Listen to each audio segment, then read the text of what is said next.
Yo soy Paloma. Actualmente estoy en Lambot, que es una startup, aunque está en corporate, he estado en distintos sitios. Lambot es una startup que tenemos un chatbot, tanto web, de WhatsApp y para comunicaciones, digamos, de agentes de los bots. Y bueno, mi carrera desde la uni, hay que decir que yo vengo de publicidad y relaciones públicas. Así, yo estudié marketing. Yo era a lo que quería dedicarme em, cuando yo lo estudié. De hecho, cuando yo terminé la carrera, Facebook no existía todavía, o sea que tengo una edad. Pero bueno, a lo largo del tiempo yo he ido formándome mogollón a lo largo de los años. Entonces, ¿en qué he ido trabajando? Bueno, pues mira, antes de terminar la carrera trabajé en otras cosas, pero acabé trabajando en marketing digital. De hecho, yo puse logos en bolis. Fue uno de mis primeros trabajos, sí, donde aprendí un montón de cosas. Parece que no. Y el inglés, como dice Claudio, a tope. Estudié diseño gráfico y diseño web porque era un poco también hacia donde quería ir. Empecé siendo project manager en era como una startup alemana, éramos muy poquitos en España, luego nos compró Teradata con lo que éramos corporates y sacamos procesos, luego lo vendió y volvimos a ser una startup y fue todo. Y ahí fue donde yo aprendí a usar Jira, por cierto, herramienta que aprecio por los años de uso y por diversos motivos y porque he visto su evolución. Seguí formándome en marketing digital hasta que al final me formé como product manager, más que nada porque cuando estaba trabajando para estos alemanes, pues es cierto que el equipo de producto, que aquí era para ser de project manager, ser product marketing manager, el equipo de producto era un poco quien llevaba las castañas y me molaba eso de resolver los problemas de los usuarios, me molaba. Y a fin de cuentas los proyectos que yo hacía en un marketing automation eran, pues empezaban, terminaban, se acabó y era pues hasta luego, Mari Carmen. En este aspecto, bueno, pues he pasado, por ejemplo, a mí me pilló la pandemia en NH, con lo que cuando a veces en otras entrevistas me han preguntado, ¿cómo aceptas la incertidumbre? Digo, pues teniendo en cuenta que he vivido la incertidumbre de no saber qué va a pasar mañana, ni con mi trabajo, ni con mi empresa, ni con mi vida, bueno, la incertidumbre está ahí, siempre, incluso cuando crees que todo es incertidumbre, no es verdad, o sea, directamente. He trabajado también en consultora y ahora estoy en Lambot y la verdad es que son mundos distintos.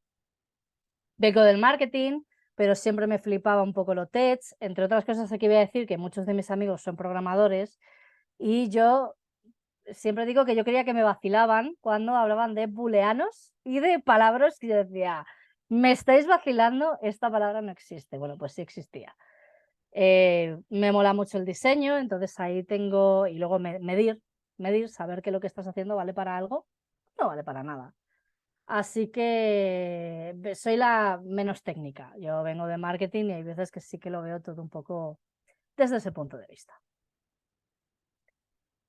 ¿Cómo es mi semana?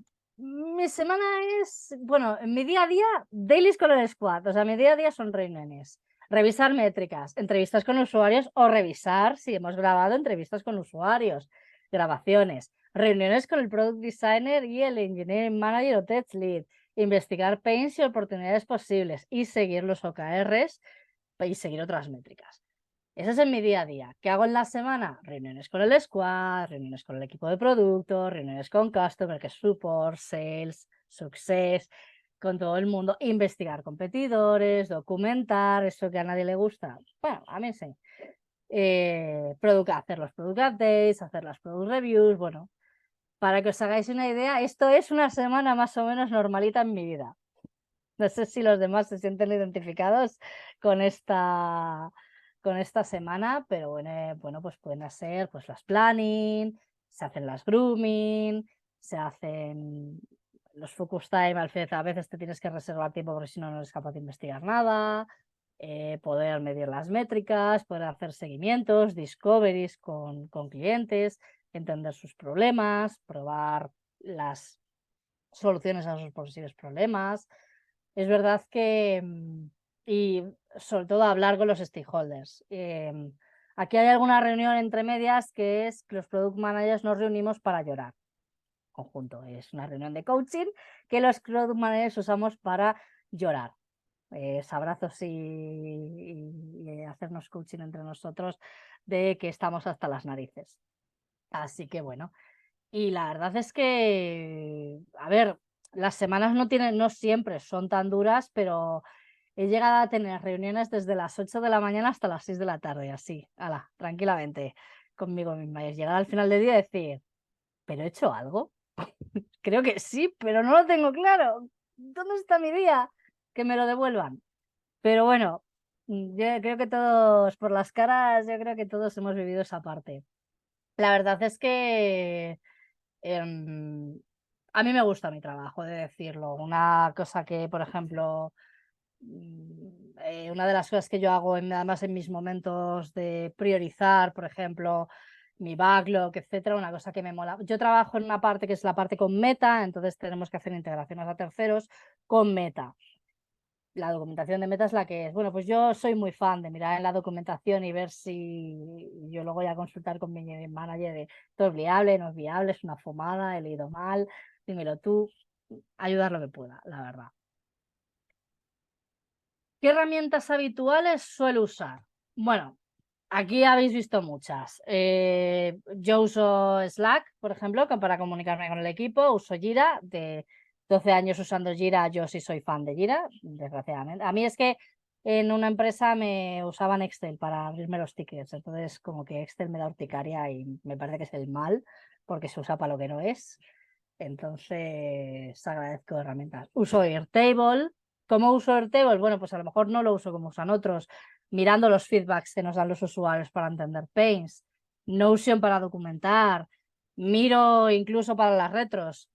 Figma, Mixpanel, que es diferente a Amplitude, pero también para las métricas de producto. Y User Pilot, que no sé si alguno lo conocéis, pero es, por ejemplo, para hacer onboardings, flows. Incluso User Pilot lo usamos para cuando queremos hacer entrevistas de usuario, en plan de si pones tu mail, te contactaremos para hacer de beta tester y cosas así. Es que sacar de nuestros propios usuarios registrados, bueno, pues gente con la que poder comunicarte. La verdad es que es versátil porque me permite no depender de los desarrolladores y poder mover métricas conmigo misma y con el resto del equipo y el equipo sin estar dependiendo de... Soy un poco mamapato con mi squad, entonces depender de ellos. He de decir que, como Lourdes decía, todos son acrónimos. Lo que pasa es que yo además sufro los acrónimos de Meta. Entonces, cuando entré aquí, además era... No entiendo la mitad de lo que decís. O sea, ¿qué pasa con esto? No entiendo. Bueno, te acostumbras a todo. Y un poco sí, mucho de esto es sentido común. O sea, en Notion, por ejemplo, cuando documentamos o cuando yo lo intento, siempre lo que le digo a todo el mundo, empecemos por el problema, no por la solución. O sea, empezar por el problema, por el problema, por el problema. ¿Qué problema tienen? Pero realmente asociado a qué métrica quieres mover. O sea, un problema puede ser que no te toca el euromillón, es genial, a mí tampoco. Bienvenido al mundo real. 5 tips que puedo decir que, a ver, más o menos, negocio con los stakeholders con datos. Realmente decir que gran parte de mi día a día o de mi trabajo es negociar y hablar con los stakeholders, con los equipos de support, con los equipos de success y ver un poco realmente con datos, especialmente cuando hay fricciones. Es que, claro, a mí me dicen esto, es que al final con datos es la mejor herramienta que puedes tener para decir, por aquí tiramos por esto, por aquí tiramos por esto otro y para saber hacia dónde vas. Es la mejor herramienta.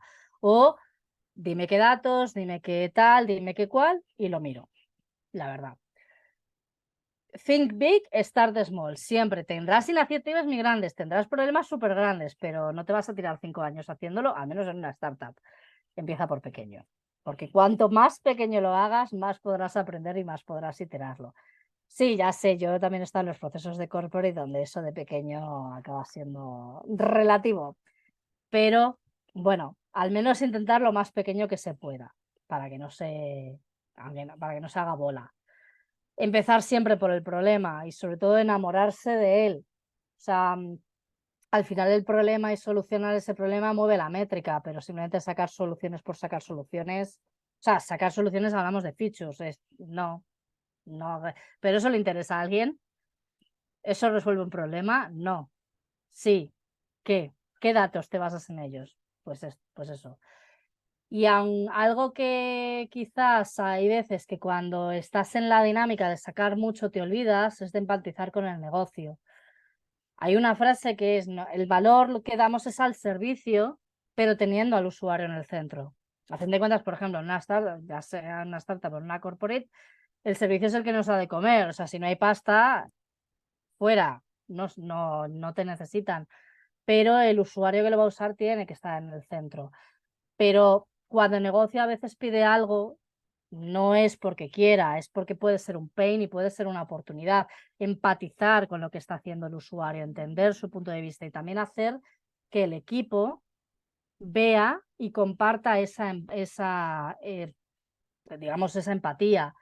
Porque desde mi experiencia, cuando ya te estás muy alejado del usuario final, pierdes perspectiva. Cuanto más cerca estés o más intentes estar y más cerca del equipo esté de entender qué es lo que hace tu usuario usando tu producto, más van a entender el porqué de las cosas. Y a mí eso me sirve mucho también con tecnología, para que entiendan no te lo pido porque me dé la gana, te lo pido porque pasa esto, esto y esto. Y muchas veces es verdad que ayuda bastante.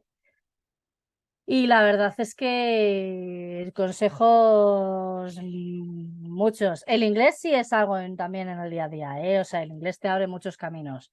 Los subtítulos de Meet también te abren muchos caminos cuando tu usuario no entiendes muy bien qué dice y de decirlo, la inteligencia, o sea, esto hace.